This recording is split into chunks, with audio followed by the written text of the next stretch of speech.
télévision. Le point, Antoine Elpierre. Quelques heures après le coup d'État, les putschistes ont pris le contrôle de la radio officielle pour annoncer la suspension de la Constitution. Le couvre-feu a été décrété, les frontières aériennes et terrestres fermées. Le Conseil suprême pour la restauration de la démocratie, CSRD,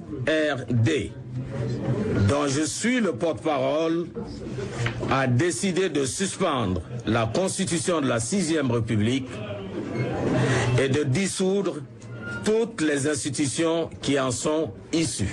Pas un mot sur le président Mamadou Tandja. D'après deux ministres nigériens, il serait actuellement retenu avec son aide de camp dans une garnison de l'armée à 20 km de la capitale. Aujourd'hui, vers 14h, heure française, des témoins entendent des tirs nourris d'armes automatiques autour du palais présidentiel et dans les rues de Niamey. Plusieurs soldats auraient été tués pendant l'assaut.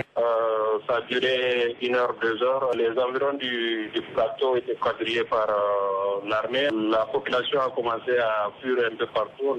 Et vers 18h, je crois, la radio a commencé maintenant à émettre la musique militaire. Des militaires qui n'auraient pas accepté que Mamadou Tandja fasse adopter en août dernier une nouvelle constitution qui lui assure de rester au pouvoir jusqu'en 2012, alors qu'il devait se retirer en 2009. Depuis, la tension n'avait cessé de croître. La France a demandé à ses ressortissants de rester cloîtrés chez eux. C'est la photo qui fait enrager Pékin, qui dénonce une violation grossière des normes internationales.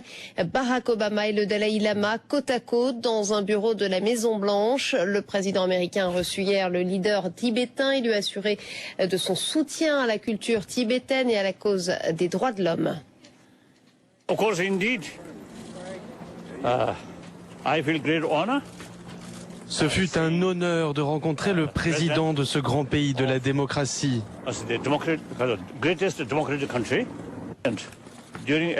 Même avant qu'il devienne président, je l'avais déjà rencontré, même avant son élection.